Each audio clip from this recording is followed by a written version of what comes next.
Halo Bapak Ibu sekalian, para VTubers Indonesia. Berjumpa kembali dengan saya Luis dari channel VTube Internasional. Salam VTuber. Oke Bapak Ibu sekalian, saya berterima kasih kepada para VTuber sekalian, para subscriber, yang mana Anda aktif bertanya dalam channel saya ini, sehingga kita sama-sama belajar dan kita sama-sama mendapat masukan pemahaman lebih untuk bisnis VTube ini. Untuk itu, saya mengucapkan terima kasih dan tetap aktif untuk komen supaya kita sama-sama berkembang lebih baik di bisnis VTube ini. Oke, sebelum kita masuk ke dalam konten Q&A pada hari ini, saya ingin mengucapkan terima kasih juga kepada Hotel Grand Paragon Jakarta yang telah memberikan kesempatan kita untuk syuting di lokasi Hotel Paragon. Untuk detailnya Bapak Ibu bisa kunjungin IG berikut. Oke, sebelum kita mulai, kita saksikan cuplikan video berikut.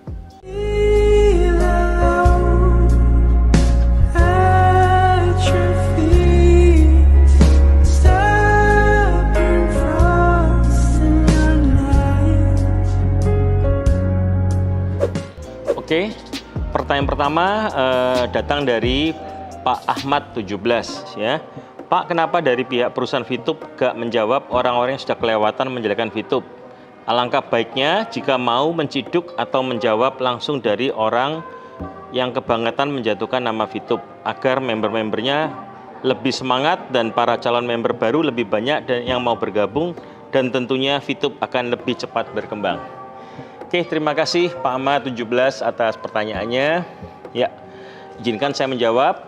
Ya, jadi kita dari manajemen VTube selalu mendengar Pak masukan yang ada di lapangan, dari baik itu dari channel YouTube maupun dari blog-blog yang lain. Dari tim manajemen mereka semua terupdate, selalu terupdate dari siapa. Mereka punya tim dan mereka juga mempunyai para PLC leader, yang mana kita selalu memberikan update kepada para manajemen ya. Tetapi sikap yang diambil oleh manajemen adalah bukan membiarkan, tetapi kita diminta bersabar. Apa itu bersabar? Kita lagi memproses atau memfokuskan kepada hal-hal yang lebih penting dan lebih besar, yaitu apa? Kita mau melaunching e-commerce atau VTube fase 2. Jadi kami semua, para manajemen dan juga tim leader, kita fokus untuk mempersiapkan yang namanya VTube fase 2. Untuk itu kita tidak sementara kita mengabaikan atau kita biarkan dulu para haters, mereka mau ngomong apapun, kita EGP istilahnya ya. Tapi nanti pada waktu kita sudah selesai, e-commerce sudah muncul, baru kita memberikan suatu statement supaya yakin untuk member-member juga dan yakin untuk semua orang. Demikian Pak Ahmad, terima kasih.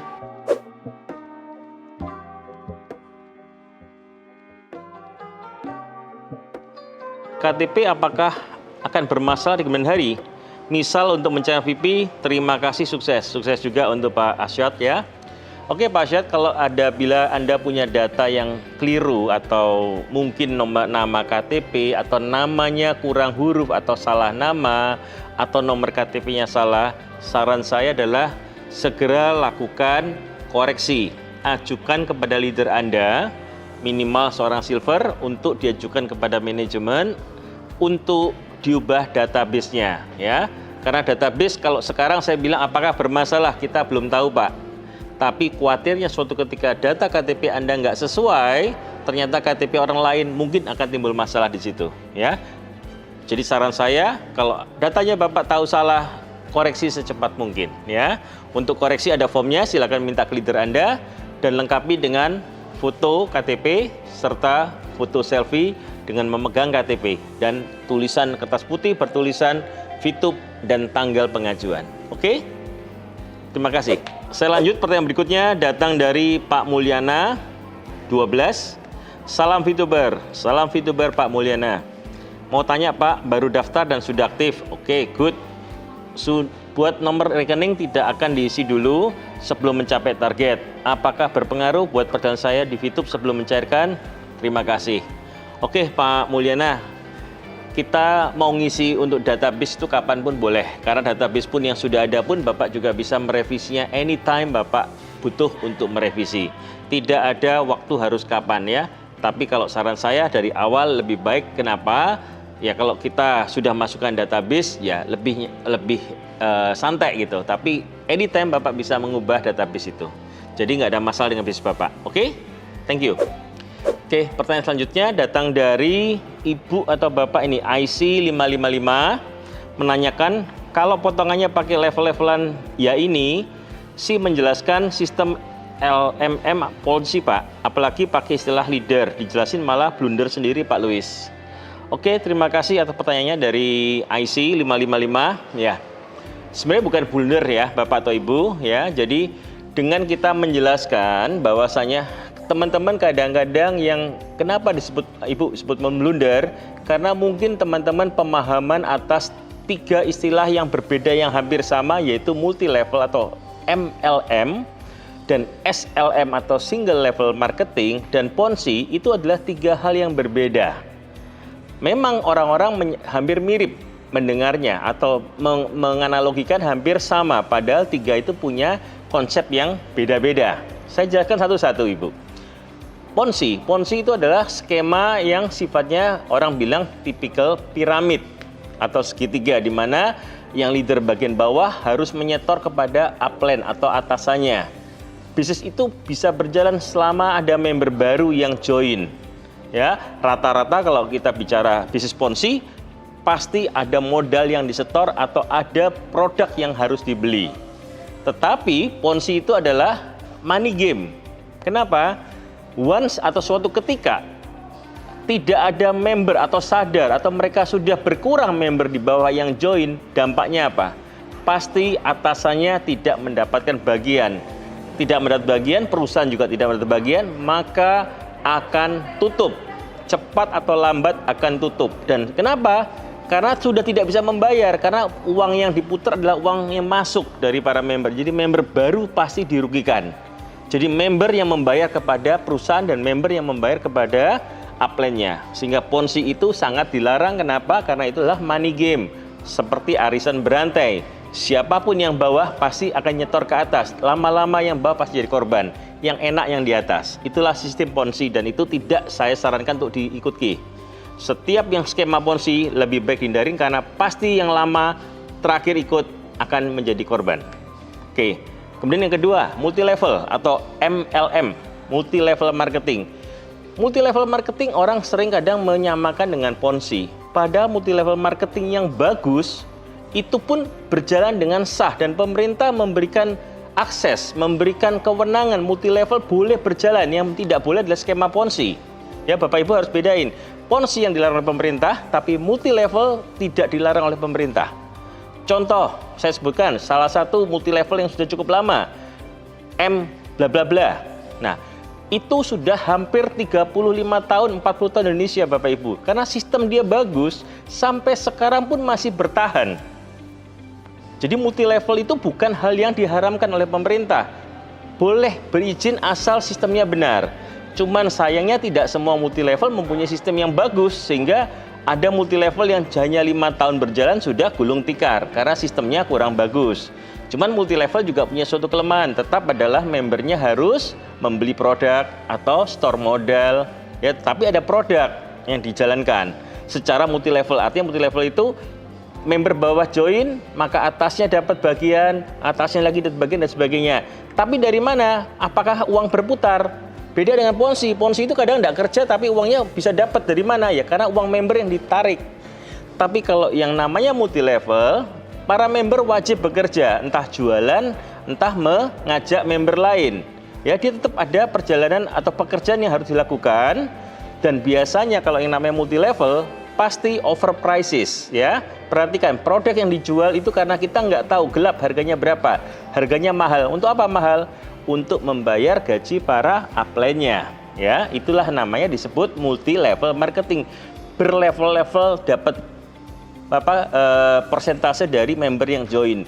Mungkin yang pertama dapat 10%, berikutnya lagi 5, 3, 2, 1 dan seterusnya. Makanya kenapa disebut multi level. Clear ya Bapak Ibu sekalian? Nah, yang ketiga ada lagi namanya single level marketing, hanya satu level. Dan inilah yang dianut oleh Fitup. Fitup hanya menggunakan skema single level marketing, just one level atau matahari.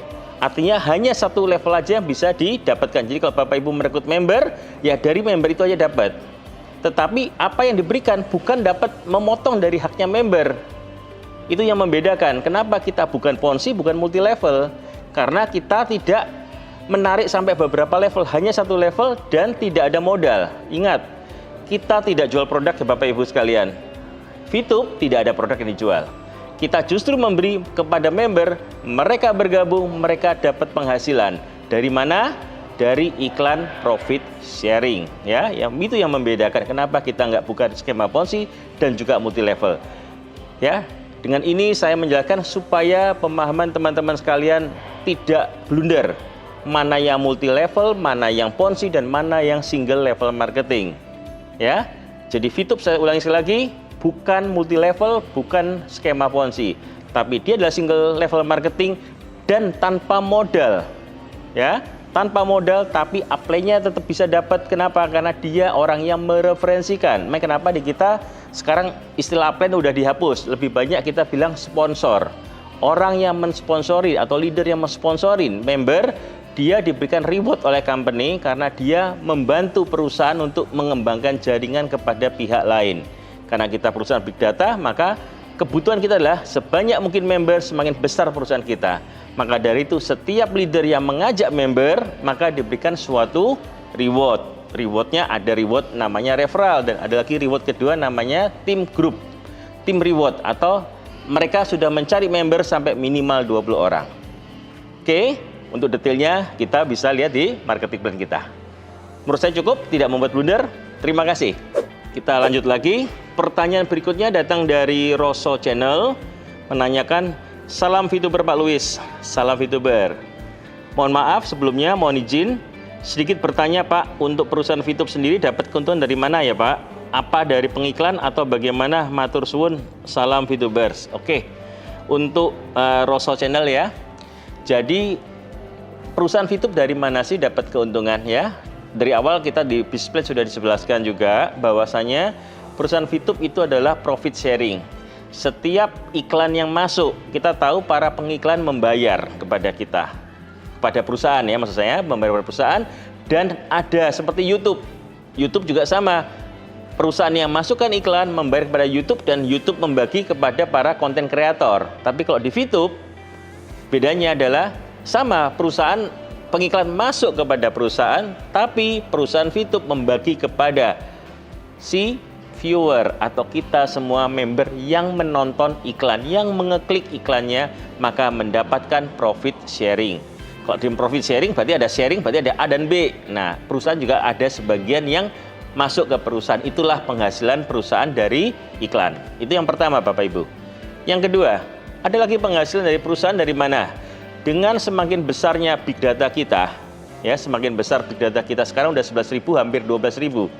Maka bargaining power untuk perusahaan mengajak member-member lain untuk e-commerce dan sebagainya, perusahaan lain semakin terbuka peluang besar, dan situlah saat e-commerce terjadi, dia pasti ada persentase yang dikutip oleh perusahaan. Ya, ada penjualan seperti contoh, kita bilang salah satu yang terkenal di Indonesia toko de bla bla bla bla. Nah, itu juga sama. Dia pasti ada berapa persen yang dikutip setiap transaksi. Nanti perusahaan pun akan dapat dari situ. Itulah penghasilan perusahaan yang kedua. Dan yang ketiga, Bapak Ibu, perusahaan juga sudah menerapkan dari mulai sejak 1 bulan yang lalu ya. Kalau Bapak Ibu perhatikan, dulu semua level Bapak Ibu punya bintang 1 sampai bintang 6 bebas, siapapun bisa. Tapi sejak 1 bulan yang lalu, perusahaan sudah memberikan peraturan berbeda. Apa itu? Masih ingat? Kita membatasin member kita menjadi 2. Ada basic member VTube dan ada juga yang premium atau business account. Nah, kalau Bapak Ibu sebagai member yang mau gratis selamanya bisa, tidak ada masalah. Tapi Bapak Ibu punya keterbatasan, hanya bisa membeli paket sampai dengan bintang 4, maksimal bintang 4, tidak bisa lebih. Hal ini karena Bapak Ibu adalah hanya basic member atau member biasa, regular member. Tapi kalau Bapak Ibu mau beli paket bintang 5 atau bintang 6 yang mana lebih banyak secara pendapatannya, maka Bapak Ibu diminta sekarang untuk mengaktifkan account menjadi bisnis. Ya, memang sekarang masih bergratis untuk tahun ini, tapi tahun depan mereka yang sudah level bintang 5 atau bintang 6 yang sudah menjadi akun bisnis, tahun depan akan berbayar. Itu juga salah satu bentuk penghasilan perusahaan. Untuk member-member tertentu yang ingin meningkatkan pendapatannya, maka perusahaan pun akan mendapatkan bagian dari pendapatan itu sebagai akun bisnisnya. Oke, itu adalah salah 3 ya, berarti 3 hal yang menjadikan perusahaan mendapatkan penghasilan. Terima kasih. Oke, kita lanjut dengan pertanyaan penutup atau terakhir, datang dari Supertan. Mohon maaf atas kelancangan saya ingin bertanya. Saya berdoa semoga VTube berjalan lancar karena saya termasuk member VTube. Amin. Ketika aplikasi bermasalah ke depan atau ditutup, siapa yang akan bertanggung jawab? Apakah informasi yang Bapak sampaikan bisa mempertanggungjawabkan VTuber yang mengais informasi di sini? Kita menghindari kemungkinan-kemungkinan terjadi. Tolong yakinkan kami, Pak. Apalagi saya melihat iklan di aplikasi VTube sekarang ini saja. Peninggi badan, bisnis IG, cerita sopir, bahkan fotonya pun terkadang buram. Mohon dijawab ya, Pak. Oke, terima kasih untuk pertanyaan datang dari Supertan ya. Jadi kalau Anda bertanya untuk garansi atau jaminan daripada apakah VTube pasti long life ya, saya dan semua leader serta semua member mendoakan VTube adalah long live ya. Kenapa? Kita juga berharap ingin jangka panjang. Salah satu bukti komitmen perusahaan dia adalah untuk jangka panjang adalah adanya suatu menu fasilitas di VTube adalah ahli waris. Kalau Bapak Ibu lihat di aplikasi Bapak Ibu ada yang namanya ahli waris. Tujuannya apa? Kita bisa mewariskan. Kalau ada mewariskan nggak mungkin perusahaan hanya bertahan cuma 1 minggu, 2 minggu atau 1 bulan, 2 bulan, setahun. Pasti jangka panjang ya. Itu adalah bukti komitmen perusahaan. Nah, selain itu kalau dibilang garansi, kita semua berharap perusahaan ini akan jangka panjang. Tetapi kalau Bapak tetap menanyakan garansi yang bagaimana, saya tanya kembali kepada Bapak. Kita juga di negara Indonesia banyak katakanlah lembaga-lembaga pemerintahan ya. Salah satunya adalah suatu bank yang mungkin pernah heboh beberapa bulan yang lalu. Dan juga ada salah satu asuransi yang hampir semua pegawai negeri harus wajib ikut asuransi itu. Ya, asuransi jiwa ya, saya nggak usah sebutkan namanya. Kalau Bapak Ibu lihat itu semua sudah dikontrol langsung oleh OJK dan juga dari Bank Indonesia. Mereka mengontrol dengan ketat karena itu termasuk lembaga salah satu badan usaha pemerintah. Tapi pertanyaan saya, siapa yang berani menjamin bahwa satu lembaga keuangan tadi, yang satu adalah asuransi, tidak bermasalah? Tidak ada, Bapak. Semua bisnis itu ada risiko. Kalau kita nggak mau risiko, nggak ada, Bapak. Kita tidur aja punya risiko kok, Bapak. Apa risikonya? Tidur nggak bangun.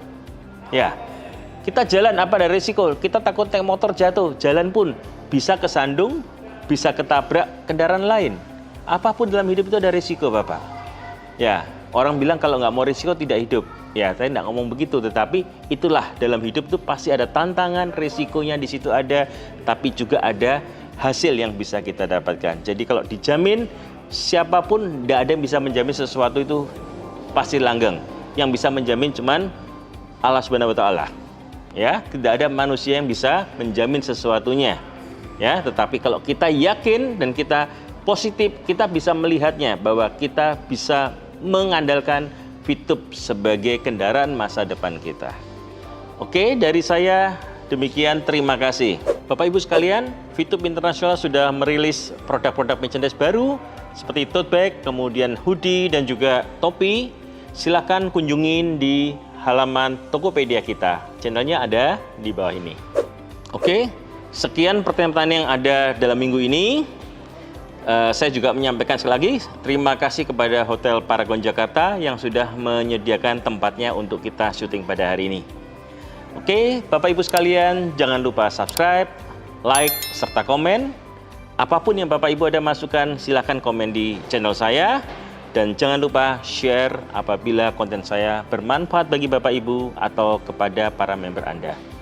Terima kasih, salam VTuber.